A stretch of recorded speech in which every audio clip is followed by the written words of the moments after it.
الرحمن الرحيم آمين. الحمد لله رب العالمين آمين. الرحمن الرحيم مالك يوم الدين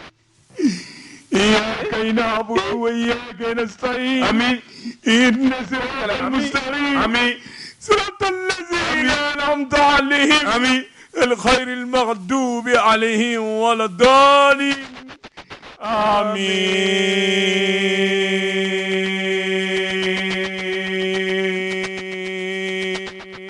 آمين. ɛni fana jumɛn ye silamɛsa banna sankura de bi jɔ sini sɔgɔma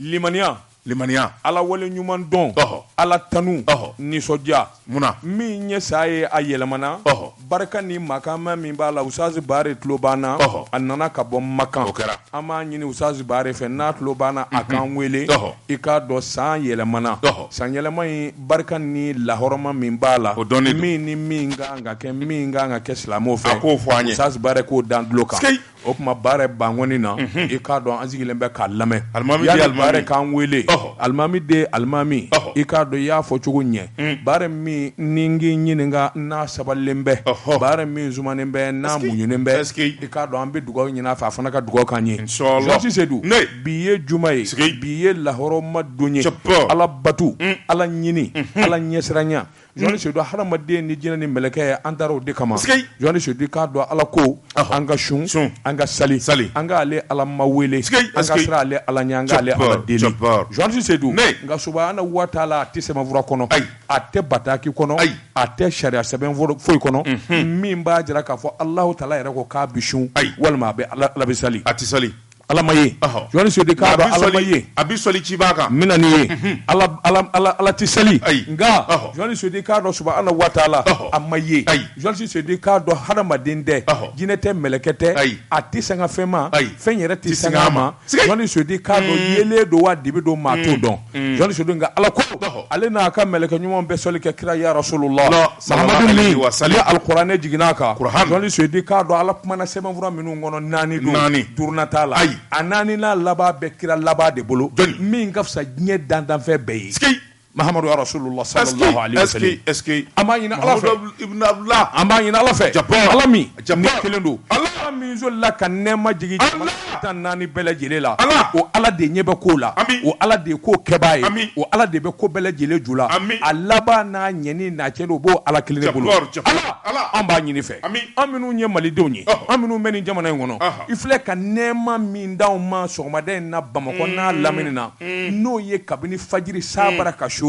ala a ko kama Ɔhɔ. ala Anw a jɔrɔ la k'i ka dɛ. kiraba in kama min ye ya rasulula ye bamanjɛ wale ani ŋunuŋana kan min Ɔhɔ. bɛ jamana kɔnɔ Ɔhɔ. Jean Sisedu Ami. i k'a dɔn maa jugu Maa jugu. maa halakilen maa Ami. takiɲɛnen Ami. minnu jurulen don an ka jamana kɔnɔ Ami. ala dɔn an n'u cɛ Jabbar. ala dɔn an n'u cɛ i ka ala Ami. kama Ami. ala dɔn an n'u cɛ kuranɛ kama Ami. ala dɔn an n'u cɛ Ami. ala dɔn an n'u cɛ i kana bɔ an n'u cɛ ya rabbi ala dɔn an n'u cɛ a k'i Ami. ka ala kama Ami. a kɛ mahamadu rasulullah sallallahu alaihi wa sallam Ami. a kɛ kuranɛ lazim barika kama Ami. a kɛ maka ni madinɛ barika kama Ami. a kɛ kuresiw barika kama Ami. ya rabbi Ami. maa ɲuman min b'anw ka jamana kɔnɔ min Ami. dalen don min balolen bɛ Ami. u bɛ ɲini min kɛ ala bolo Ami. u bɛ ala sira min kɛ Fatiha. Ami. a k'o kama Ami. an ka alisilamɛ minnu bɛ jamana kɔnɔ Ami. min dɔnnen don min dɔnnen tɛ Aha. nka min ka ala ɲɛsiranya ka bon Ɔhɔ. n'u bɛ ala deli Ɔhɔ. ala Ami. a k'olu ka ala ɲɛsiranya Fatiha. kama ala Ala. hinɛ anw na Aha. hinɛ anw ka jamana na hinɛ malidenw na hinɛ mali la Sikeyi. ala Ami. hinɛ anw ka jamana na i ka Ami. hinɛ anw ka jamanadenw na Ami. nin kabako ko minnu dalen bɛ k'anw sɛgɛrɛ Ɔhɔ. an kun tɛ min dɔn Janfa. ala ɲɔni ka bɔ an kan Janfa a don. ɲɔni ka bɔ an kan Ami. minnu b'a kɛ u ta tiɲɛ U ta tiɲɛ. u halaki ya rabbi ala u halaki u ta Ami. tiɲɛ Ami. ya allah E k'u bɛɛ ta tiɲɛ. maa ma b'a la k'a fɔ i kɛlen bɛ ka ŋaniya juguya ta Ɔhɔ. ka nin balaw ko in da ka anw sɛgɛrɛ an di balaw min dɔn Ɔhɔ. ya rabbi a se bɛ ala k'i ta tiɲɛ Ami. ala k'i halaki Ami. ala k'i mago sa Ami. ala k'i kamana gan Ami. ala k'i kunna koya Ami. Ami. an b'o ɲini ala fɛ Ami. ala Allah. kelen wahidu semasa Semasa. su tigi ani dibi tigi Allah. Allah. Allah. Kelen. Jabbar. kabakofɛnw daba Ah, Jabbar. ala Jabbar. ji ni kulubaw ni jiribaw daba ala Jabbar. buna adamaden daba mɛlɛkɛ ba Est-ce que- 999 daba Ok. ala Est-ce que ala anw y'an dama kasi la malidenw y'u dama kasi la dɛrɛ a mɛnna dɛrɛ a se bɛ ala de ye ala y'a mɛn ala jamana ɲɛmaa minnu b'an kunna bi ala yelen mɛn'u ɲɛ U tanga. yelen mɛn'u ɲɛ U tanga. ala yelen mɛn'u ye k'u kisi tanga. i ka hakili ɲuman d'u ma U tanga. u yɛrɛ dama ni ɲɔgɔn cɛ ka hakili ɲuman d'u ma Ami. ala Ami. hakili ɲuman di jamana denw ma taafan ni nafa ka dɔn faamuyali ka sabati jamana denw ni ɲɔgɔn cɛ Ami. ala Ami. ala limaniya don an dusukun na Ami. limaniya don an dusukun na Ami. Joani Seydou Duwawu kɛ. maliden bɛɛ lajɛlen kan ka Asimi kɛ tɛgɛ cɛ jalen ye don, duwawu kɛ, Ami. maliden bɛɛ lajɛlen kan ka kɛ cɛ ye Ami. an ka ɲɔgɔn dɔn an ka ɲɔgɔn kunnafoni Joani Seydou i k'a dɔn maa jugu b'an cɛ la maa jugu b'an cɛ la maa jugu b'an cɛ la walahi suma ala maa jugu b'an cɛ la ha maa jugu b'an cɛ la dɛ subuhu an minnu bɛ sigida kelen na an minnu bɛ kin kelen na Joani Seydou an k'an ɲini ka ɲɔgɔn dɔn an ka ɲɔgɔn kuma ɲɔgɔn ɲa an ka kunnafoni di ɲɔgɔn ma Seydou ne ɲɛ bɛ cɛ dɔ la taa ka segin la an ka misiri kɔnɔ nin ye dunan ye dɛ awɔ nin kun tɛ seliya dɛ o ye tiɲɛ nin ye maa sure dɛ Joani Seydou i k'a dɔn kunnafoni di sigi ɲɔgɔn ma o k'a d'a sigi ɲɔgɔn ma faamaw k'a mɛn k'a di faamaw ma so koloni dɔ bɛ n ka so kɛrɛfɛ fatɔkɛ kura dɔ bɛ yen n ma deli ka nin ye Joani Seydou i k'a dɔn kunnafoni di o ye tiɲɛ garibu kura dɔw bɛ don an ka so ka bɔ a ye kunnafoni di ɲɔgɔn ma butigitigi wari ka di ye don o don ni jɛ in bɛ taa ka sɛgɛlen i ma deli ka nin ye i ka sigida la kunnafoni di maa caman bɛ terrorisiw ye koyi u tɛ kuma di bon justement o de u bɛ siran ka kuma non i tɛ siran o n ye nin ye n dara lakali ma a y'a dɔn k'e de y'a fɔ wa mais au moins ça c'est la moindre des choses siran ye jumɛn n'i siranna i m'i yɛrɛ faga n'i siranna e ma i yɛrɛ faga n'i y'i da d'a kan ala k'a kulawolo 1000 don a n'a cɛ don min n'a ka balawu surula sigida kan e m'i yɛrɛ faga wa n'i ka kuma bɛ se ka kɛ sababu ye k'o kunbɛn kun ala ka limaniya d'a ma ala ka sabali d'a ma ala ka jafarinya d'a ma Joani Seydou an maa minnu ye cɛkunbaw ye an ka quartier kɔnɔ an ka sigidaw kɔnɔ nin de y'a waati ye wallahi ka cɛkisɛya jira denmisɛn kaana gɛnɛw comité ka sigi ka veiller carré kɔnɔ ka veiller ka kunnafoni ka yaala ka don ɲɔgɔn kan ka ɲininkali kɛ maa dunan jumɛn in bɛ yan maa sure jumɛn in bɛ yan nin de y'o waati ye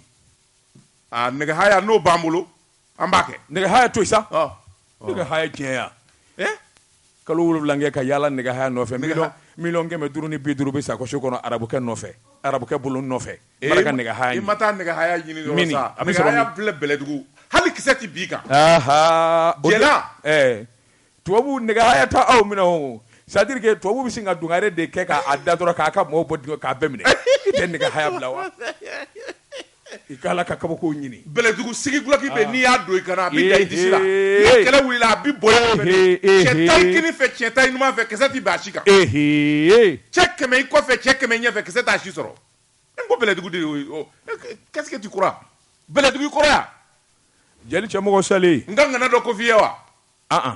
n kɔnɔ bani jeli cɛmɔgɔ salen ba cɛmɔgɔ ale de ye ne wolo jeli cɛmɔgɔ salen o ye ne wele e de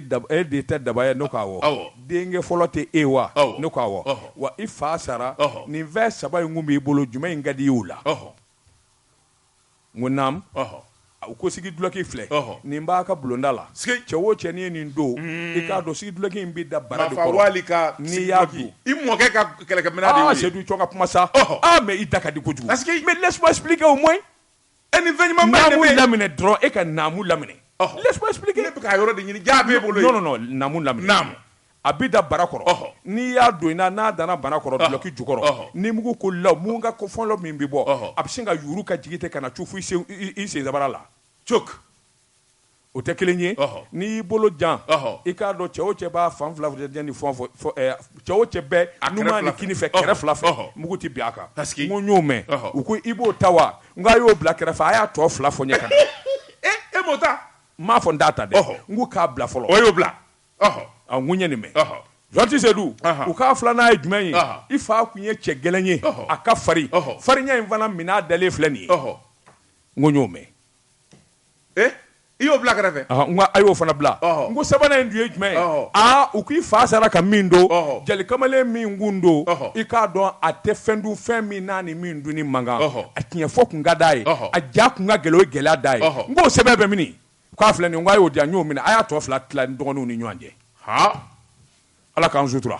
ami ala k'an sutura sigi guloki in dira jɔn ma saliya don wa pigido de o masa kɔrɔ o bɛ Banjugu de a ma so u si masa kɔrɔ a marali Banjugu kɔni don m'o k'a kari k'a minɛ o la n ko u si masa kɔrɔ bɛɛ siranna ɲɛ sabula takan de b'a la a bɛ n kelen de bolo u y'an fa ko Ala k'an sutura Ala ka sabali ɲuman k'an ye ya Rabbi Ala ka jamana suma Ala ka jamana kisi Ala ka jamana tanga an ka jamana den minnu bɛ jamana kɔ kan hami gwɛlɛ min b'u la miiri min b'u la taase min b'u la fɛn min bɛ n'a b'u siw ɲɛna jɔnni se du olu de b'a dɔn Ala k'a ta ka b'u kan a se bɛ Ala ye auzu billahi minash shaitani rajim Allahumma salli ala sayidina Muhammadin abduhu wa rasuluhu Allahu la sharika la Allahu la sharika la la ilaha illa Allah ashhadu anna Muhammadan rasulullah alhamdulillah alhamdulillahi rabbil alamin Jeka pip kaka fere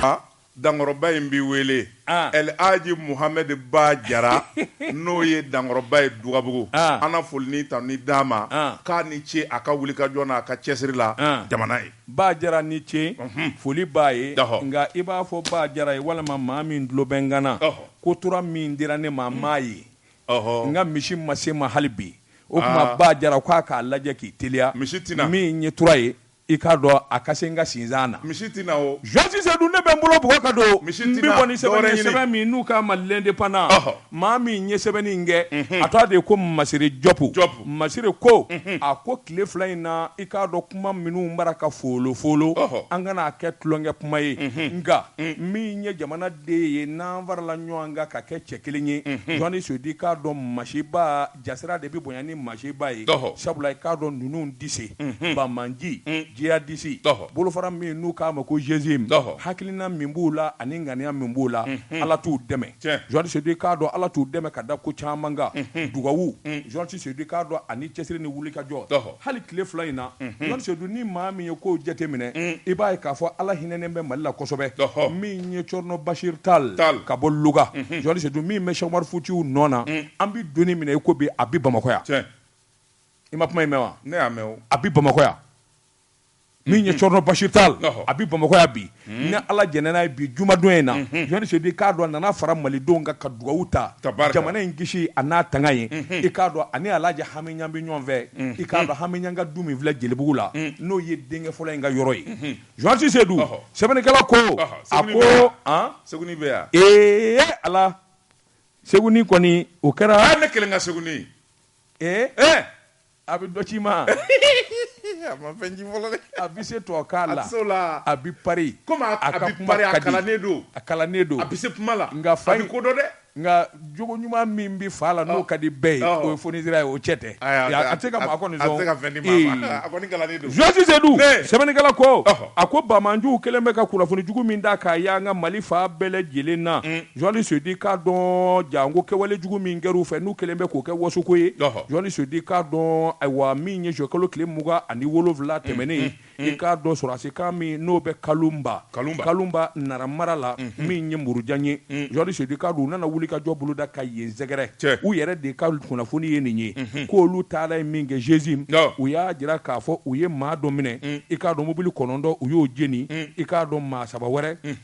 i k'a dɔn u y'olu fa ani minan caman bɛ u y'olu tiɲɛ u n'olu taara u ka wasuna de ye nin ye Johnny Sodi k'a dɔn ni tilalan bɛ kuma in tiɲɛ f'i ye min y'o don kelen jezim u y'a jira k'a fɔ min ye wulikajɔ wɛrɛ n'o ye attaquement ye u y'o kɛ min ye Sokolo ye Johnny Sodi k'a dɔn n'o bɛ ɲɔnɔ mara la Segu i k'a dɔn wulikajɔ bolo kan u y'a jira k'a fɔ olu ye maa min fa i k'a dɔn sɔrɔdasi cɛ 6 ani u ye maa 25 jogin Johnny Sodi k'a dɔn ayiwa min ye wulikajɔ ni jateminɛ ye u ye mobili caman tiɲɛ k'a sɔrɔ o don kelen maa min far'u la a bi cɛ 60 ni kɔbɔ Johnny Sodi k'a dɔn u da ma s'o ma a ko wulikajɔ bolo kan hali bi u ka yɛrɛ jirandiya kuma ani waso kuma u y'a jira k'a fɔ u nana wulikajɔ wɛrɛ kɛ ni wulikajɔ ninnu bɛɛ lajɛlen kun ye min ye o de ye u bi Bamakɔ de nɔfɛ maa kana don Bamakɔ maa kana bɔ Bamakɔ ka daga sigi Bamakɔ da la kuma in sɔrɔla cɛ min da i y'a dɔn wa Abu Yahaya Abu Yahaya yahaya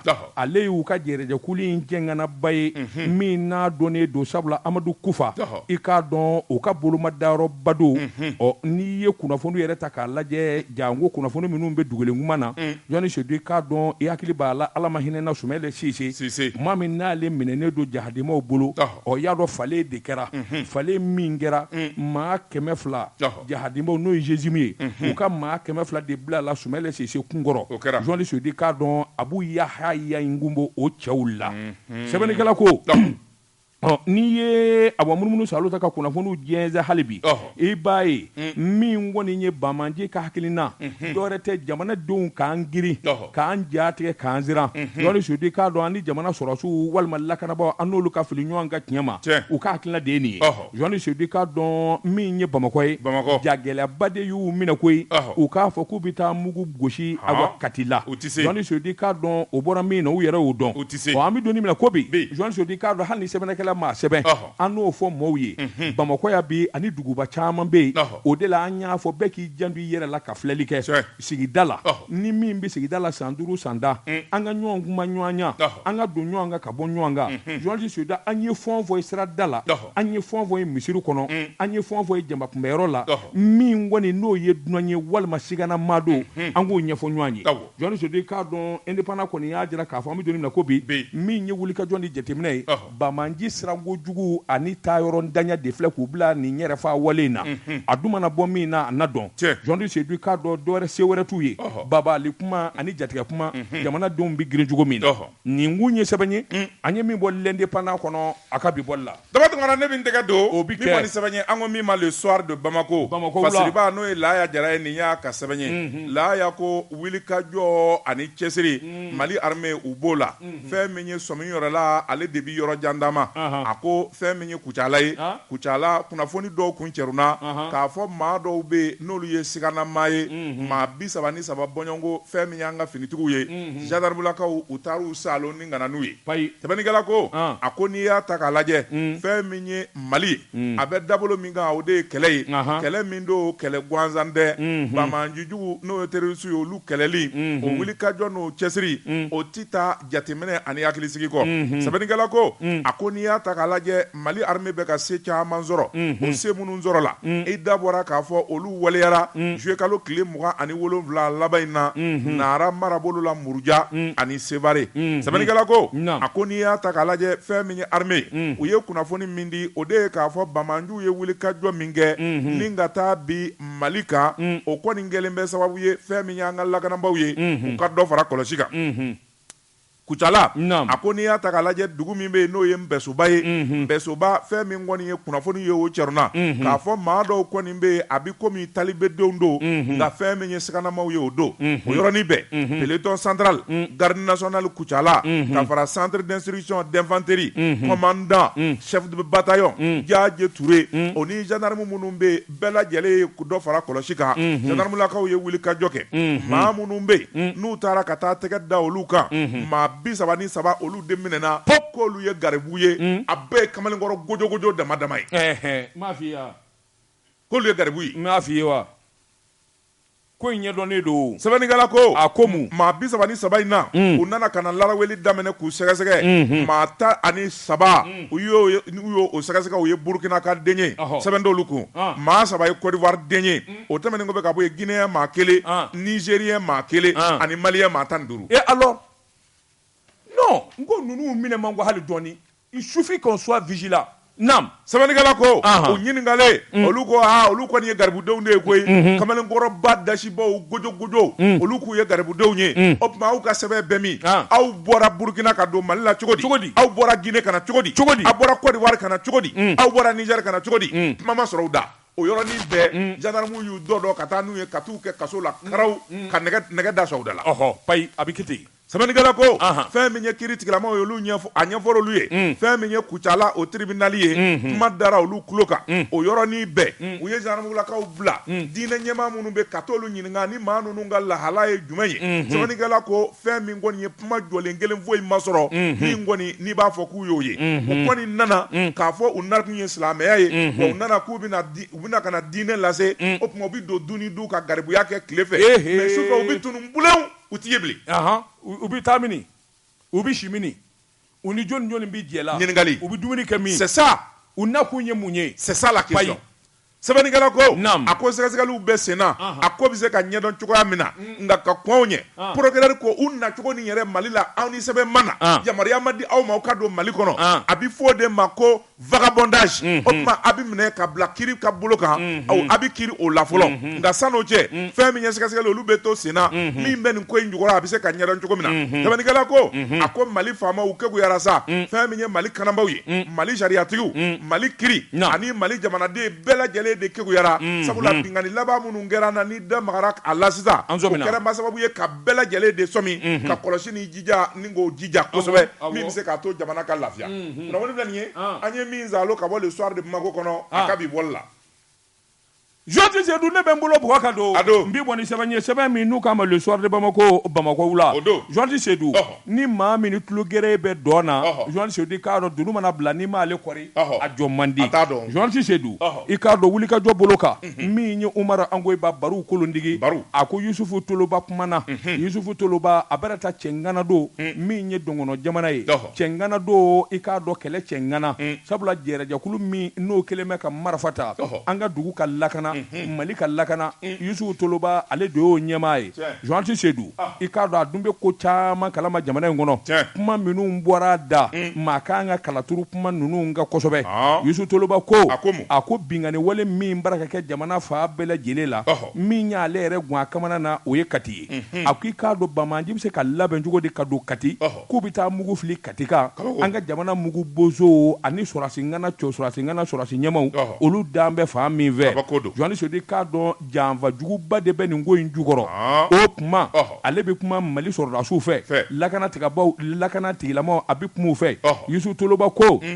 n'an m'an jan don an yɛrɛ la jugu de sɔrilen don an kɔrɔ Joti Seydou i k'a dɔn dun dɔnnen don i k'a dɔn faamaw bɛ siriw ɲɛden wa ayiwa yalima mun kɛlen don a ko min ye Bamajɛ wale ye a kunba de dalen bɛ Bamakɔ ani Mali duguba caman na Yusufu Toloba ko nin ye kuma in fɔ i k'a dɔn a ma maa tɔgɔ fɔ a ko jihadisi i k'a dɔn u ka ɲɛmaw minnu b'u nafolo minnu b'u musaka minnu bɛ ayiwa siraw jiriw la a ko jamana maaba dɔw bɛ yen olu dalen don Bamakɔ ani Mali dugu caman na Joti Seydou k'a dɔn n'u b'a fɛ ko in kɔni ka ban n'i ye sa kunkolo tigɛ a tɔ ma to jurukisɛ ye wa a ko kuma ale bɛ min fɔ Mali faamaw ye u ka wulikajɔ boloda u ka jateminɛ kɛ i k'a dɔn maaw la maa minnu kɔni ni maabaw don Joti Seydou i k'a dɔn jahadimaw ka ɲɛmaa de ye olu ye o bɛ duguba la Yusufu Toloba dama a ma maa tɔgɔ fɔ a dama dug'a la hali a kɛwale min kɛra Jalasuba i k'a dɔn ni maa caman fara Jalasagu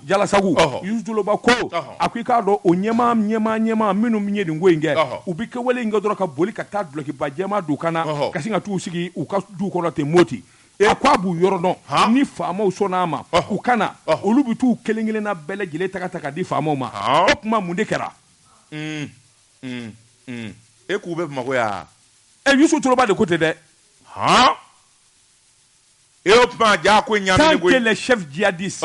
tapis à Bamako ne sont pas arrêtés, la guerre ne prendra pas fin. Propos de Yusufu Toloba.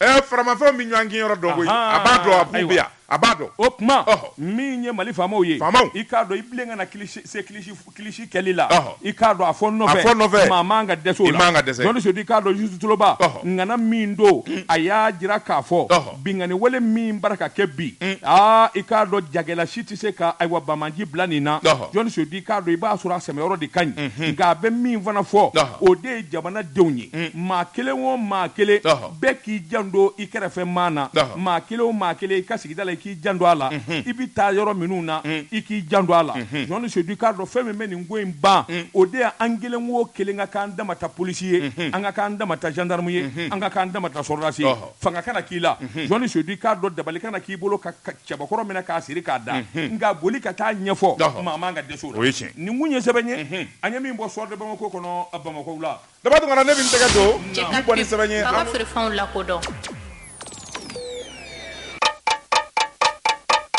nɛgɛ kanɲɛ 12 sera Bamako k'a fɔ jiginɛw ka bonyamasegin bɛ aw ye salamu alaikum Saz Bare allo ayiwa baara an sigilen bɛ k'i ka weleli kɔnɔ i bolo don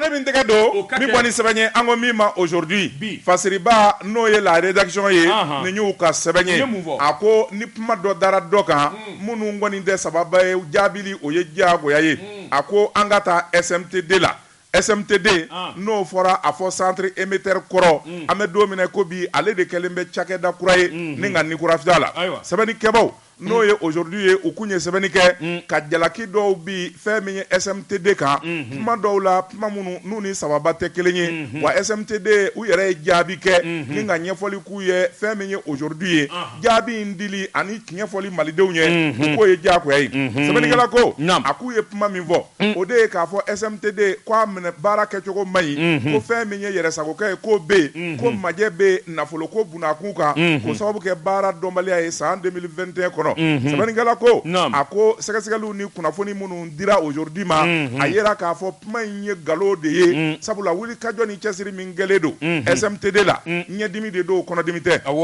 sɛbɛnnikɛla ko a ko n'i y'a ta k'a lajɛ SMTD a yɛrɛ ɲɛmaw olu yɛrɛ de ye sɛbɛnni kɛ ni ka kibaruya di kibaruya min ni fɛn min ye aujourd'hui ye u yɛrɛ y'a caru sɛbɛnnikɛla ko a k'u ye kuma min fɔ u m'a ɲɛɲini n'o tɛ n'u kun y'a ɲɛɲini fɛn min ye seereya ani prévu camanba de bɛ min bɛ se ka kɛ danganiya ye u ka da ko ninnu na k'a fɔ wulikajɔ ani baaraw bɛɛ sen na sɛbɛnnikɛla ko a ko n'i y'a ta k'a lajɛ directeur kura min n'a taara ka bila SMTD kunna n'o ye docteur Cheikh Umaru Tarawele wulikajɔ ani cɛsiri min n'a y'o daminɛ o kɔni kɛra sababu ye kolokala ko caman tun bɛ yen janfa jugu caman tun bɛ yen o janfaw ka datugu misali a ko n'i y'a ta k'a lajɛ fɛn min ye san 2019 2020 SMTD juruba de kun digilen b'a kanna sabula ni minnu bɛ baara kɛ diɲɛ jamana wɛrɛw la olu ka juru tun b'a la i b'a fɔ MTN Côte d'Ivoire Orange Côte d'Ivoire Intelsat nin bɛɛ lajɛlen kun ka juru bɛ yen ka fara maa wɛrɛ minnu bɛ n'olu ye fournisseurs ye n'olu bɛ jamana kɔnɔ i b'a fɔ impôt INPS ani kanamu n'a ɲɔgɔnnaw sɛbɛnnikɛla ko wulikajɔ nana kɛ Cheikh Umaru a n'a baarakɛ ɲɔgɔnw fɛ min nana kɛ sababu ye o juru jugu min n'o balanin bɛ yen k'o sara o tɛmɛnen kɔfɛ ka bɔ yen a nana kɔlɔsili kɛ maa dɔw bɛ maa kelen bi sara 2 de ta cakɛyɔrɔ kelen na double salaire a y'i sen da o kan sɛbɛnnikɛla ko kɔntaralankolon minnu labɛnnen bɛ ni k'a kɛ sɛbɛn ye k'a kɛ kɔntaralankolon ye don o don jamana ka wari de bi bɔ kɔntara dɔw bɛ a bi fɔ k'a fɔ minɛn dɔw sanna minɛn ninnu dira minɛn ninnu bɛ ɲini ɲɛti da o kan dɔw yɛrɛ ye sɛbɛn labɛn ka mobili san cakɛda tɔgɔ la mobili camanba de ye mobili ma ye ka laban tuguni ka mobili bila réforme na a b'u yɛrɛw bolo tuguni o bɛ ɲa SMTD la i jɔ dɛ baara Salamualaikum. Waalaikumsalam Ustaz Bare. Kɔrɔ Daba Tunkara. Naam. Ka radio Jagafo lamɛnbaa bɛɛ lajɛlen fɔ Mali kɔnɔ ani Mali kɔ kan. Naam. I yɛrɛ fɔ ka dugawu kɛ Seydou Umar k'a fɔ ka dugawu kɛ. Amin. O tuma an bɛ waati min na komi sisan hakililajiginw don. Fɛn min ye farafinsan ye o dafara bi. Sike. Na Ala sɔnna ma sini sibiri.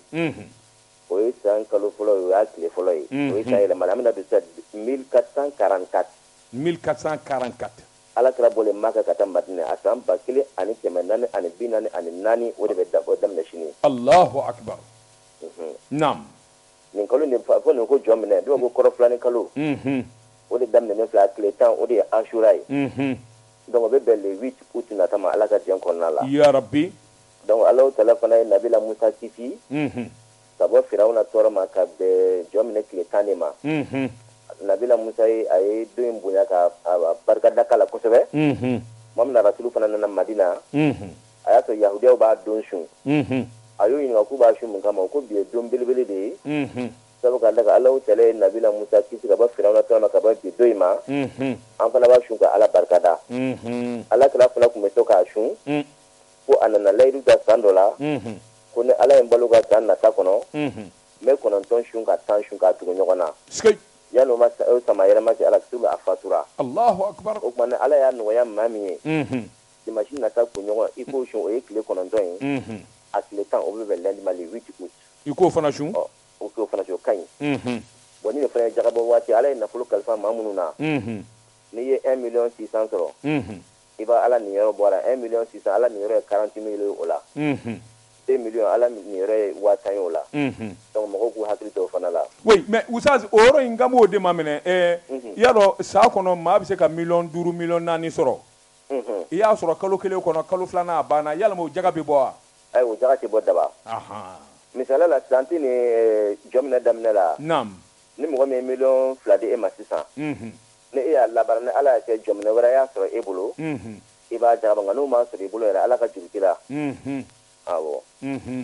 ayiwa ni maa min bɛ mobili baara la mobiliw de bɛ boli i k'a dɔn dɔɔnin-dɔɔnin bɛ don o jaga bɛ bɔ cogo di o dɔɔnin-dɔɔnin bɛ don n'o farala ɲɔgɔn kan ni ala y'a kɛ ni san yɛlɛmana n'i y'a o jate bɔ ka taa di mun fɔra n'o ye 1 million sisan n'a tɛmɛn'o kan i bɛ ala ni yɔrɔ b'a la nka n'a t'o bɔ ala ka foyi t'i fɛ Allahu akbar ni sow fana b'i bolo n'o bilalen don location na jaga tɛ so yɛrɛ la nka luwanse wari minnu bɛ sɔrɔ n'olu farala ɲɔgɔn kan ni san yɛlɛmana ka min to i b'o jate bɔ n'o sera o place min ma i b'o jaga bɔ jagabɔ in ka nɔgɔn han a ka nɔgɔn dɛ jagabɔ dabɔlen don banna nafolotigiba nafolo minnu ka wari yɛrɛ bɛ san mun bɛ k'o dalen don a dabɔlen don a bɛ faamu sa han n miliyari kelen jaga ye 25 de ye daba tunga la o dɔrɔn miliyari kelen n'a b'i bolo ni san yɛlɛmana 25 de bɛ ala ma Allahu akbar awɔ Ustaz Bare an b'i fo k'i waliman dɔn Tunkara i k'a dɔn ayiwa farafin kalo kɔni ni o bɛ daminɛ sini de sini y'a tile fɔlɔ ye a kalo fɔlɔ san tile fɔlɔ san kalo fɔlɔ ayiwa baasi makama ni ayiwa fɛn bɛɛ lajɛlen b'a la ala deliw ni fɛn bɛɛ bɛ k'a kɔnɔ kosɛbɛ Ustaz Tarawele i tun bɔra ka ba jara min fɔ tubabugu olu fana bɛ nin a don ɲɛnamaya kosɛbɛ Allahu akbar kabini babilen tile la ma fonisire ba nka a ka cidenw de ka suma an bɛna k'a k'i ka misi lasi ma n'ala sɔnna baara misi dira ayiwa Tarawele ni baraji Tarawele ni baraji jeli nata de t'i fa san wɛrɛ n y'a kuma ya rabi an ka nin kɛwale in kɛ radio la mɔgɔw k'a mɛn i ni baraji Tarawele naam Daba Tunkara hali sɛbɛnnikɛla n'o ye aujourd'hui a ko maa minnu bɛ yen n'olu tun bɛ cakɛda in na kɔrɔlen baarakɛla dɔw bɛ yen minnu yɛrɛ de ye société créée cakɛda in tɔgɔ de SMTD ne ko mun do de SMTD mun do SMTD Société malienne de transmission et de diffusion radio kumaw ni télékumaw ni passé min fɛ kanali ninnu ni TNT a bɛɛ de bi passé a fɔ a ye ko adresse de joli Cheikh Umar kɛ i dɔgɔnin tɛ wa Cheikh Umar Traoré les jeunes là Cheikh Maniza mi Yekota il est bien avec mais non mais Cheikh Umar qu'est-ce que tu fais de moi là mais il faut monter ma radio sur SMTD aïe ah non là je suis pas d'accord radio so kumaw de bɛ SMTD sanfɛ Jɛkafɔ Jɛkafɔ tatɔ don Bawule Star FM olu ka sɔrɔ a sanfɛ ayi olu bɛ yen kaban o donc ne yɛrɛ bɛ yen naam sɛbɛnnikɛla ko a ko n'i y'a ta k'a lajɛ maa dɔw bɛ yen minnu tun ye baarakɛlaw ye u yɛrɛ bɛ baara kɛ yɔrɔ la u ye société créée u bɛ sugubulon di société ma cakɛda in yɛrɛ la u yɛrɛ b'a wari ta ka bila kun société écran Cheikh Umar nalen a y'o bɛɛ lajɛlen de datugu fɛn min ye fibre optique ye minnu kun kɛlen bɛ k'a da chinois ye baara min kɛ u b'a dɔn k'a fɔ yuruku de bɛ cakɛda in na kosɛbɛ n'u ye fili dɔɔnin da u b'a tɔ bɛɛ lajɛlen nazo fɛn minnu bɛ taa sɛgɛsɛgɛli kɛ olu b'a fɔ ko baara ɲɛna u bɛ PV kɛ u bɛ surɔfɛn d'u ma o bɛɛ lajɛlen jamana b'o wari sara sɛbɛnnikɛla ko miliyari camanbaden de taara Janjanga wɛrɛ fɛ Cheikh Umar nalen a ko nin bɛ se ka kɛ cogo jumɛn na o tuma an ka fusiri nin bɛɛ lajɛlen dan na maa dɔw bɛ yen dɔw talen bɛ minisiri Soma faamakɔrɔw den nafolotigiw den u sigilen bɛ yen u ti baara dɔn wa ci yɛrɛ t'u la u bɛ Lipton wulila ye ko ka jɛ k'ale da ani fɛn min ye wusulandugu la a nalen ko nin fumale kan a y'u bɛɛ kɛ sɛbɛnnikɛla ko o gɛnnen kɔfɛ min dalen b'a kan n'o ye directeur adjoint ye a y'a ye k'a fɔ fiɲɛba yɛrɛ b'o ka baara la sabula fɛn min ye dugumama ye n'i y'a jamana ye sanfɛma jugu de bɛ yen sɛbɛnnikɛla ko a y'o gɔlɔn ka bɔ yen a ko n'i y'a ta k'a lajɛ yɛlɛmaw de nana kɛ cakɛda in na min kɛlen bɛ sababu ye bi SMTD a wulilen bɛ ni k'a jɔ kɛlɛw sabula san 2021 a kɔlɔsibaa minnu bɛ yen n'o ye conseil d'administration ye ka fara jamana faamaw kan bureau min bɛ n'o ye contrôle général des services publics de l'État bureau du vérificateur nin bɛɛ lajɛlen taara SMTD kɔnɔ ka sɛgɛsɛgɛli kɛ tiɲɛni kun ye kɔrɔlen nka an bɛ don minɛ ko bi kabi Cheikh Umaru nana baaraw yɛlɛmana sɛbɛnnikɛla ko a ko fɛn min ye maa minnu gɛnna k'a sababuya kɛ jamana janbali ye olu de bɛ ka kolokalakaw fɔ bi u bɛ don maaw kan k'u bi Cheikh Umaru u b'a tɔgɔ tiɲɛ sɛbɛnnikɛla ko u ti se sabula nin kamalen n'i y'a ta k'a lajɛ kalan min b'a la a fɔ a to ten sabula n'i y'a mɛn docteur en ingénierie télécommunication o de y'ale ye a kunkolo wulila o la hawla kala da ye nin ye télécommunication tellement ka kalannen don fo a tamatɔ i b'a ka cawulen don tellement ka senna ka teli sɛbɛnnikɛla ko a ko n'i y'a ta k'a lajɛ Umaru hakili sigilen bɛɛ a bi baara in ɲɛdɔn wa jamana kanu de b'a la ko o ko n'i y'o ta ka ɲɛsin a ma n'o tɛ sariya respecté a b'a fɔ n tɛ nin na taa sariya sira fɛ sɛbɛnnikɛla ko a ko fɛn min ye SMTD a kun kɛra Bafa ni Kilicɛ ye sabula jamana ye nafoloba de bila ye k'a fɔ téléphone ko ka caru internet ka caru nka maa dɔw de kun dalen b'a kan ka sobaw wuli fa bɛɛ lajɛlen fɛ ka mobili san ka di Wusanbayi o de tun bɛ yen a banna nin y'a bannen kunnafoni filɛ nin ye an ye min zalo ka bɔ aujourd'hui kɔnɔ a ka bi bɔli la Joasi Seydou maa bɛ kɛ jiri fɛ a suma kama walima jiri yɛrɛ den kama Joasi Seydou i k'a dɔn n bɛ n bolo bugɔ ka don n bɛ bɔ ni sɛbɛn ye sɛbɛn min n'u k'a ma le point n domi Joasi Seydou i k'a dɔn dɛgɛ sisi o bɛ bɔ karatɔ da Ala de bɛ fara Karimu Keyita kan min ye Ibrim Boubacar Keyita denkɛ i k'a dɔn a nan tɛ ban nka e ko a ni nani cɛ ka jan Mali kɔnɔ wa Joasi Seydou i k'a dɔn ɲuguɲugu bɛ ɲagaɲaga wuli sɔrɔdasi 40 ani 9 min minɛna Abakuriwarikaw ka sɔrɔdasiw la n'u bi Bamakɔ yan i k'a dɔn Mali faamaw bolo Joasi Seydou i k'a dɔn a ko kɔlɔlɔ a laban o laban e ko a yɛlɛtɔ tɛ Karimu Keyita la wa kɔsa in na Mali faamaw kɛlen bɛ ka tabale gosi faamakɔrɔ i k'a dɔn k'a bɛɛ lajɛlen wele u ko min ma mandat d'arrêt international o dalen d'u kan u mana ye diɲɛ fan o fan dɛmɛ ka don an ma i k'a dɔn k'u minɛ ka na di Mali sabula sariyatigiw mɔgɔ b'u la Karimu i k'a dɔn ale kun bɛ Korowari jamana na Joasi Seydou i k'a dɔn o Korowari jamana Mali ni Korowari cɛ i k'a dɔn gɛlɛya tɛ nka min ye cɛ 49 sɔrɔdasi minnu kɔni juna Mali faamaw y'a jira k'a fɔ mercenaires don mercenaires dun tɛ maa ɲuman ye i k'a dɔn kɛwalejugukɛlaw walima tiɲɛnikɛlaw Joasi Seydou i k'a dɔn olu don nin kuma in kɔni fɔ mankan barika bonyana kosɛbɛ Bamakɔ ani Korowari ni ɲɔgɔn cɛ faama kunda Joasi Seydou i k'a dɔn ko kana tiɲɛ jamana fila bɛɛ sigi de la a ka ca san ba yirika ye i k'a dɔn sigi kana tiɲɛ jamana den bɛɛ lajɛlen ye kelen ye sigi kana tiɲɛ Joasi Seydou i k'a dɔn o de la min ye ba ɲumankɛw ye ani maa hakili ɲuman caman olu nana wuli ka taama ka kuma n'a ma ɲɛ k'a fɔ aw ka maa 49 ba anw fɛ yan i k'a dɔn mercenaires don u minɛnen don anw ka kamalen kelen bɛ yen an bolo maana bolo don a nɔfɛ o dun b'a aw fana bolo sigi la Korowari jamana n'o ye Karimu Keyita ye an ka bɛnko la yalima bɛnko la in laban de bɛna taa kɛ Karimu Keyita contre 49 soldats wa ɲininkali tun bɛ sɛbɛnnikɛla ko in kɔni a bɛ da kun min na a kelen bɛ ka maa caman desiran caman kɔni y'a faamuya k'a fɔ i k'a dɔn fale laban bɛ sɔn ka kɛ Mali i k'a dɔn ani Mali faama kɔrɔ caman min bolilen don ka t'i da Korowari faamaw b'u minɛ comi ka n'u di Mali ma Mali bɛ a sɔrɔdasi cɛ 49 in fana bila ça c'est un bon deal nin ka di u ka nin de ka di mais Karimu bɛɛ salo ka na n'a ye mais Kacho c'est mon pote Karimu dɔrɔn tɛ dɛ a tɔ bɛ a tɔ bɛ jɔnni a ka kolokalama in de yan min taara fɔ Côte d'Ivoire k'a ye président ye maa t'o jate sa o b'a la o kɔni tɛ lui Sɛma Ibɛri Kulubali il est là-bas Telimani min ye Telimani sabali sa a fa kun ye fa jatigikɛ ye Sɛmari ko Bama den bɛ ti k'a den ayi n ko bamanan don a fa n fa kun bɛ ŋɔni fɔ a fa ye sabali cɛ dɔ in den wa a ka premier ministre kɔrɔ ye jɔnni i ka filajɛ sa ne ka filajɛ i ka filajɛ filajɛ jumɛn bɛ ne bolo filajɛ ne ni filajɛ mini e ɲinɛna premier ministre kɔrɔ in sa jɔnni l'ancien ministre des finances la qui filajɛ kɛ mais lequel filajɛ fila y'e bolo wa a caman den de bɛ yen lequel n di yafi ma Bubu est au Niger. I ka futa fila bɛ yen. Bubu bɛ Niger de a tɛ Côte d'Ivoire. I ka futa fila fana bɛ yen. Ani jɔnni. Ne ba qui est là. E tora la bi wa. Ala. Ton ami banquier là. Jɔnni. Aussi. O kuma ko gɛlɛyara. Ko gɛlɛyara dɛ. Ni sɔrɔdasi 49 u y'an da don. U y'an da don ko la. Nin kun ye sɛbɛn ye. Bilen a tɔ bɛ o. A banna. Nin kun ye sɛbɛn ye. An ye min bɔ le point kɔnɔ a ka bi bɔli la.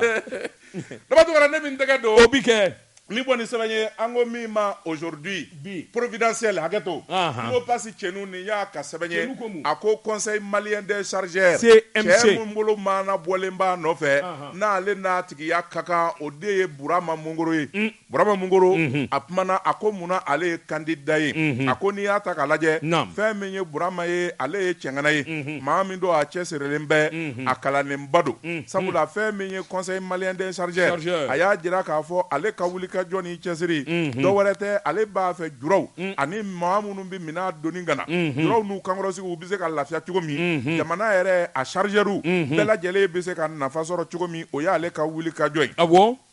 A ko an bɛ don min na i ko bi a ye wulikajɔ caman kɛ waati min na ni kow gɛlɛyalen bɛ a ye jamana caman d'a ma min bɛ se k'a to cɛmancɛla fanga ka basigi o kɔni kɛra sababu ye ni ka na ni lafiya caman ye walasa conseil malien des chargeurs u ka lafiya Burama Mungoro min ye san 15 kɛ baara in na n'a a danaya b'a kan maa caman kɔni y'a jigiya k'a fɔ ale de ni jɔyɔrɔ in ka san 5 baara don wa a kan ka kalifa ale de la sɛbɛnnikɛla ko Burama Mungoro an bɛ don min na ko bi dɔnni caman b'a la wulikajɔ caman a y'o kɛ diɲɛseleke 4 bunakun kan kɛrɛnkɛrɛnyana jɛkulu min bɛ yen organisation patronale des industriels OPI kabi 2012 a y'o wulikajɔ kɛ conseil national du patronat 2010 ka taa bila 2015 la mais n'a ma jɛgɛ a bolo union des conseils des chargeurs africains UCCA a y'o wulikajɔw kɛ 2009 ka na bila 2013 la chambre de commerce d'industrie a ye wulikajɔ yɛrɛ ko kɔnɔna na an bɛ don min na ko bi ale yɛrɛ de conseiller conseil malien des chargeurs la n'i y'a ye ko caman ɲɛna ka se bi ma n'a ko ma porokoto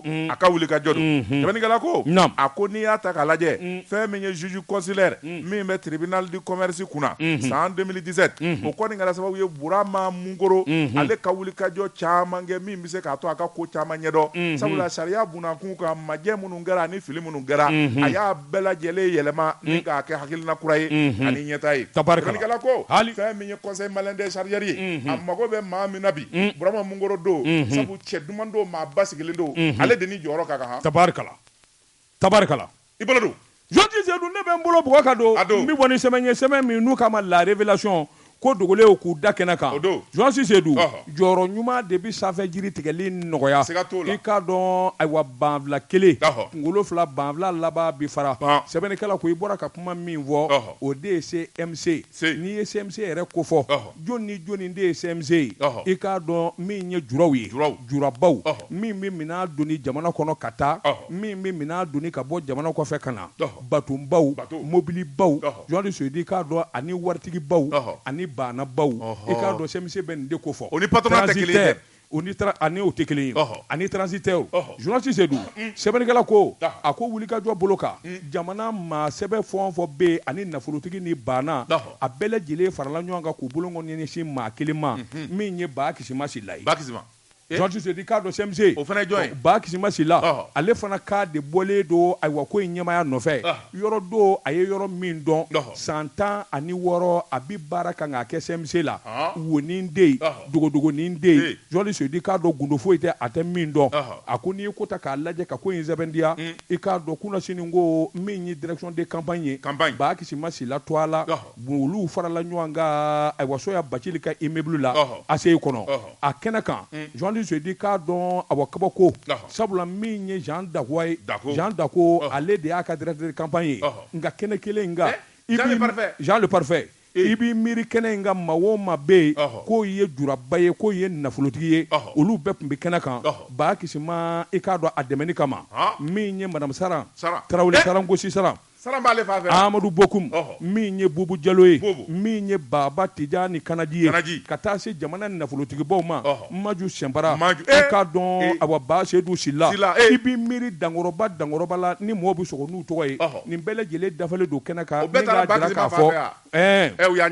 k'a fɔ ko Ba Kisima de y'u ka candidat ye munna Ba Kisima Sila a wolola jago la ka mɔ jago la Jɔnsi Seydou tɛmɛnen kɔfɛ jago yɛrɛ kan ka taa taabolo minnu kan a y'a dɔn jango kuma kuma minnu bɔra Ba Kisi ma da ni n kɛra CMC président ye n bɛ nin kɛ n bɛ nin kɛ n bɛ nin kɛ n bɛ nin kɛ Jean Sédou fɛn min kun bara ka jamana jagokɛlaw jɛ o y'o de ye fɛn min kun bara ka transitaires jɛ Ba Kisi ma a bara ka min fɔ o y'o de ye Jean Sédou sabula baara n'i ma ɲɛ a kɛli kɔ i ka k'a dɔnbaa ye i ka kɛ maa tilennen ye i ka kɛ maa lamɛnna ye Jean Sédou ninnu bɛɛ lajɛlen ye ɲɔgɔn sɔrɔ Ba Kisi ma silala sɛbɛnnikɛlaw ko wulikajɔ ni jateminɛ ani Ba Kisi ma bɛna baara kɛ min kɔnɔ kunnafoni de ka jɛnsɛn bɛɛ lajɛlen k'a dɔn jagokɛlaw ni juraw ni transitaires nin dafa ni nin nafa a bi kɛ nin ye jamana ta ye nin ye nin de ka kan ka bonya nin man ka kɛ nin ka kan ka fɔ o tɛmɛnen kɔfɛ Jean Sédou k'a dɔn awa min ye awa pɔribaw ye minɛn nani bi nɔgɔya cogo min juraw ma min ye lakana ye u ka minɛnko la conseil malien des chargeurs i k'a dɔn u ka baara filɛ Ba Kisi ma silila sɛbɛnnikɛlaw ko n'i y'a ta k'a lajɛ Tuba kura ka den don min ye o don dɛrɛ Banamba mara il est de Tuba wa k'a ɲɛ f'i ye tuguni Bakura Sila douane don c'est le petit frère de GGB Ganta in bɛ bolo dɛ Burama Mungoro regarde il est bien habillé aussi ayi e ɲɛ t'a kolé jɛlen la il est en veste fini ko tɛ sa n bara ka Ba Kisi ma bɔ yɔrɔ de f'i ye il est de Tubakɔrɔ Bakura Sila douane don Bakura Sila dabɔ sin na a da barila o sin kelen de la ale b'a dɔn bon Mali juraba bɛɛ b'a nɔfɛ tous les grands commerçants nin kun ye sɛbɛn ye a ɲɛ min salo ka bɔ la révélation kɔnɔ ko dogolen k'u da kɛnɛ kan e ko an tɛ taa Tezara min an ka taa Tezara min Tezara Tekoima Tekoima les deux meilleurs thés au Mali ayi dɛ il y a un seul meilleur thé au Mali Tezara Jeka pub kaka feerefɛnw lakodɔn il a la voix mais justement o de ye cadence ye o a bɛ kuma cɛ min na Seku Lasana Seku kaw ka den a ka mɔgɔdamu kwale filɛ o ye Elhaji Seydou Ba Safukaw ka belebele talikɔ Seku Lasana Kane e b'a dɔn dɛrɛ Seku ka don ne de y'o f'i ye n ko ne y'a dɔn kabini bi tɛ i b'a dɔn Seku Lasana Kane kabini a ma se nin yɔrɔ in ma i y'o fɔ an ka daw ɲɛsinnen don ɲɔgɔn ma Segu n y'a dɔn k'a dɔn nka ma d'a la ni a bɛ se jɔlisɔn de la bon o tɛnɛ n'a cɛ ne sigiɲɔgɔn de kun don on était des voisins ouais d'accord mais e b'a dɔn moi c'est mon voisin e b'a dɔn n b'a cogo bɛ di tɔgɔdɔgɔra ne bɛ n tɛgɛ don o bɛ kɛ min bɔ ni sɛbɛn ye an ko min ma aujourd'hui bi Fasiriba n'o ye Bubakari Payitaw ye Bubakari ko mun nin y'a ka sɛbɛn ye hali Bubakari Payitaw ko a ko jɛjugu kɛba ni janfajugu kɛba zomba kulew don o don dɔ de bɛ fara u ka jagɛlɛya kan dɔ de bɛ fara u ka fɛɛrɛ kan a ko fɛn min ye ni zomba ninnu ye olu yɛrɛ de taar'u yɛrɛ kɛ parking feerela ye ni ka maaw ka moto salo ka taa n'a ye Allah sɛbɛnnikɛla ko artiste denmisɛnnin min bɛ yen n'u k'a ma Malakeyi min bɛ se dɔnkili la ta e b'a dɔn wa ayi tu connais pas Malakeyi non je connais pas d'abord tɛ page la koyi mais page ko tɛ c'est une question de milieu jɔn b'a fɔ i tɛ Malakeyi dɔn Mali la mais moi je connais pas je te jure je connais pas I don't know wallahi n t'a dɔn ne tun bɛ o place cinquantenaire la an taara a sɛgɛtɛ ye seli kɔfɛ n'i ye blue fɔ ne sisan blues quand tu parles de Dire Straits Makerti ça c'est mon domaine ça je connais quand n'i ye Bajuru fɔ n ye Bajuru fɔ b'an ŋanaw ça je connais o bɛ suna de dɔn na bon voilà bɛɛ ni tile bɛɛ n'i ka waati tɛ wa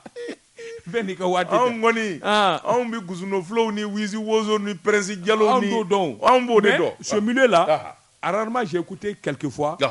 des gars i n'a fɔ oui soldat n t'o dɔn sa n t'o dɔn Sumunu min jamu ye Sumunu Milmo lui je l'ai écouté quelquefois non vraiment Arabu Dalaw ka Master Soumi Ousmane Mazane Chérif Aïdara Master Soumi là j'ai écouté non il était pas là non anw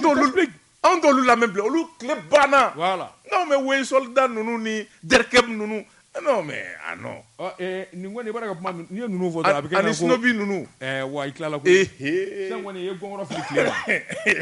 o t'anw ka ko ye olu e bɛ k'olu minnu fɔ olu ye arabu waajulikɛlaw de ye u bɛ kuma kɔrɔmaw fɔ anw t'olu lamɛn o aw bɛ minnu lamɛn o ye bandanikɛlaw Astaghfirullah. Ayiwa nam. Sɛbɛnnikɛla ko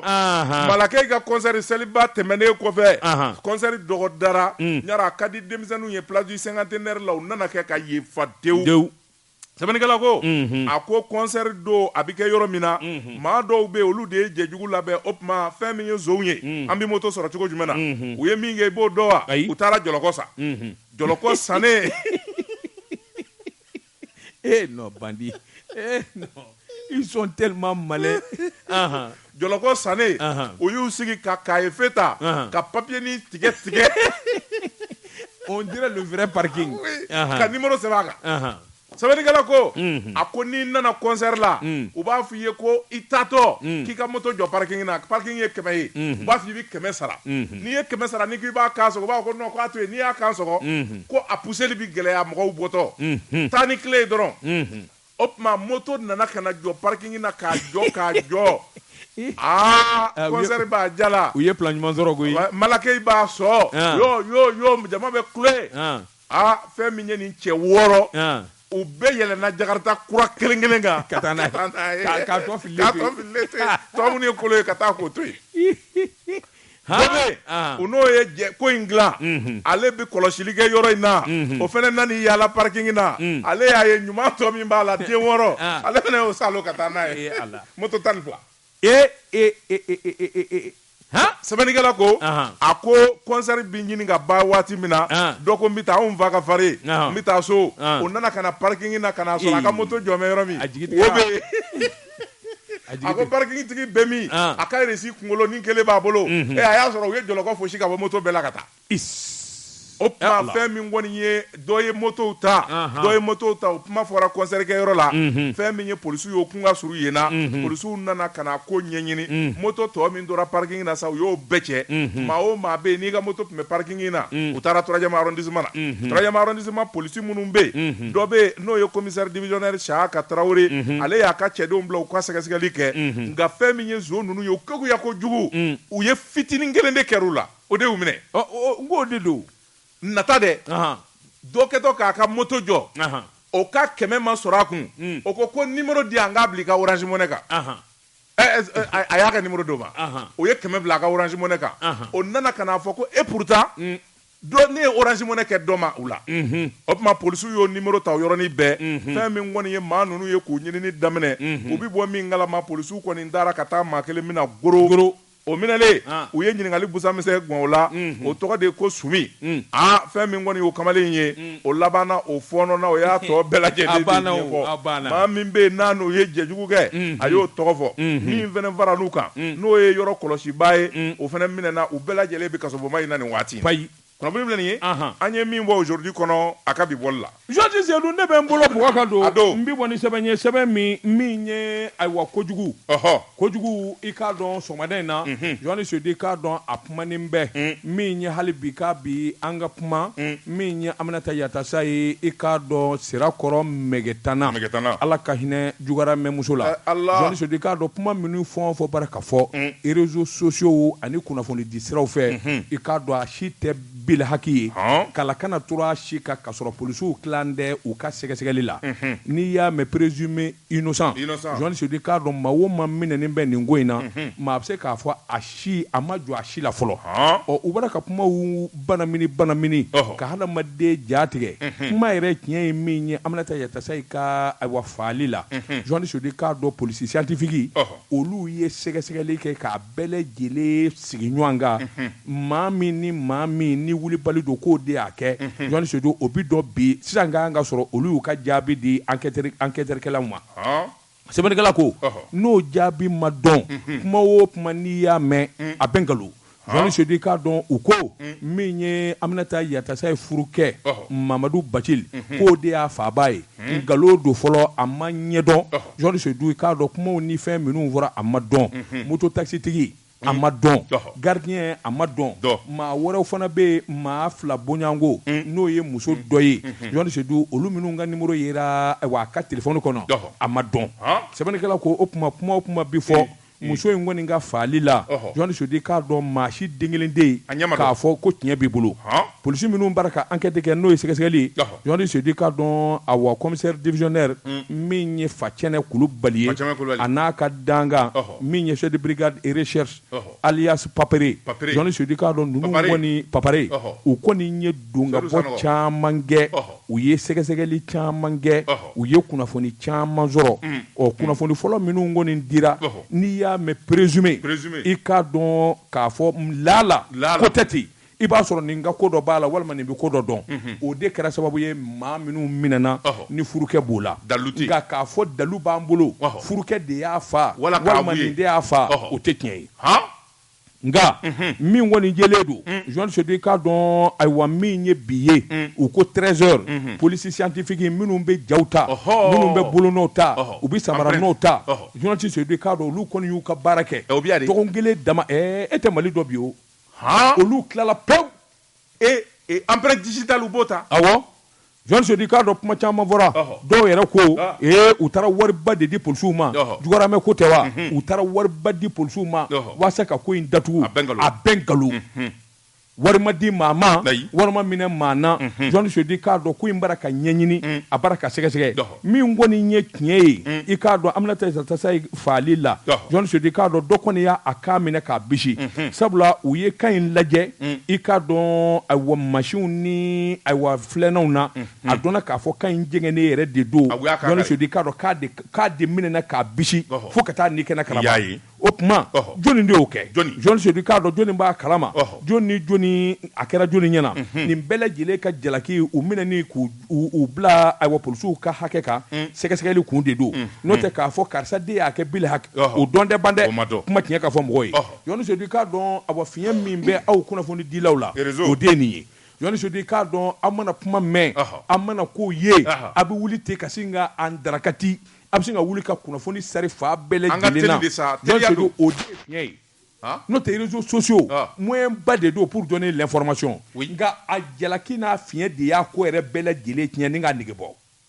teliya de don mais teliya in de man ɲi o il faut donner une information i m'a ye e ni ne ala de farala an kan a bɛ san damadɔ bɔ n b'a dɔn ni hakili b'a la teliya kojugu ma ɲi dɛ u ye information kolo da an ma k'an don yanni an ka don radio la émission na quand on a donné l'information an ma malo la ko hakilila coupe d'Afrique dɔ de kun don ko a don tirage sort de kun kan kɛ ko Mali qualifiera c'est vrai bon tu t'imagines et depuis ce jour wa maaw de y'an wele k'a fɔ an ye koyi bon depuis ce jour j'ai appris yanni an ka don a delila ka kɛ gejulu la o ma diya dɛ sɔgɔmada joona fɛ dɔ ye gejulu wele k'a fɔ ko commerçant dɔ bɛ yen fɛ ko fatura ko gejulu ka dugawu kɛ vraiment olu sɔrɔ a diyara de ale fana nana koli kɛ ko karisa ye wele k'a fɔ ko n ka dugawu kɛ ka dugawu kɛ sa cɛ bɛ k'a la tu as vu a ma diya dɛ moi je vous conseille toujours teliya ma ɲi dɛ ne bɛ kangari da ye chaque fois que n'an bɛna don studio kɔnɔ ka émission kɛ éteins le téléphone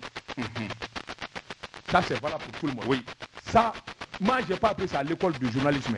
mais ça c'est des faits concrets la pratique parce que i b'i to i bɛ émission na i concentré dɔ bɛ message dɔ ci ma n'a m'a f'i ye ko dɔ sara sisan a b'a f'i ye ko nin événement in kɛra yen et tout de suite l'émission est foutue hali ni jurumanintigi ye juru kan'i la k'i to émission na a bɛ tiɲɛ bon voilà donc moi je vous dis n'a bɛ don n'a bɛna émission daminɛ a y'a ka téléphone fa pour ne pas être au courant de l'extérieur a kana kɛ foyi kalama min bara ka kɛ kɔfɛ quand tu finis maintenant tu reviens à la réalité et voilà des conseils que je vous donne. Aw ka message tellement di.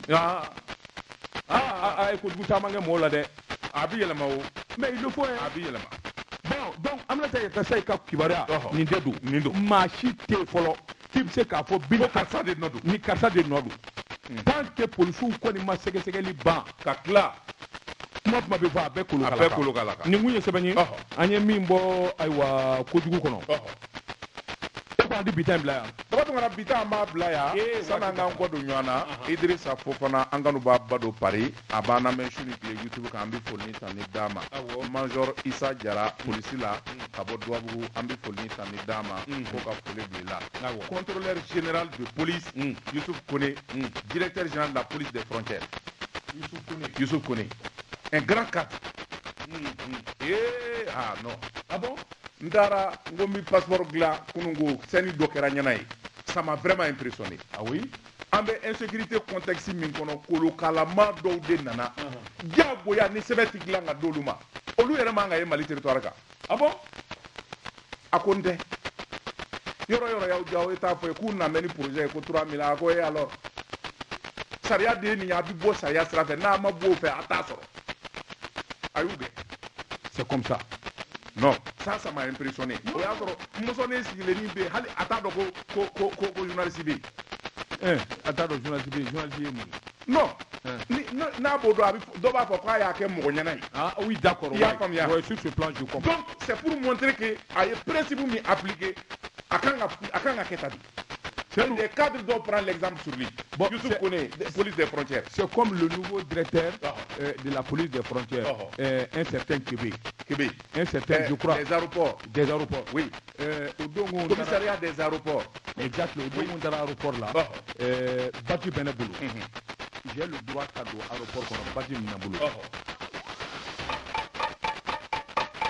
Nege kanɲɛ 13 sera Bamako.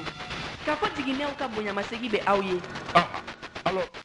nga Bati périmé de mais moi-même je sais pas. Il a vu. A ko d'abord mais il a Bati c'est périmé. Tu fais une demande. Il vient n'i ka photo ye. Oui. On va le refaire. Voilà. Mais pour une fois, en but. Bon, il m'a mis à l'aise. Il t'a mis à ta place. C'est ça. Il t'a mis à l'aise. C'est ça être un bon policier. Oui, ben au de à et devant moi, j'ai vu des magistrats, au carte des magistrats du boulot, mais ils ont demandé des cartes d'accès comme toi. Mais justement, c'est ce qu'il faut. Le Malikoura, c'est ça. Hein? Malikoura est au début. L'exception ne peut plus être la règle. Je te dis quand le Wati d'Afra Mango et Nago Colony Koye, Amalema Bobo, ou Duna Pumaso Konakaba, Luka Jamuka Bissi, Nulula, Ahmed Jactini Morubi, Wafanato Ma Dushina, Dr. Mariki Faranena, Sobrato Ma Dushina, Neganya Muga, Bikani, Bikilika, Nialan Kirason and Dene, Amina Nikana Kilika, Ika, Dosemo Kobi Bokulu Lakani, and then in Lamabo, Nala Genana Sini, Ikado Rajumata FM 92.9, Amina Zuruka, Dabaka Kolosini, Mamutu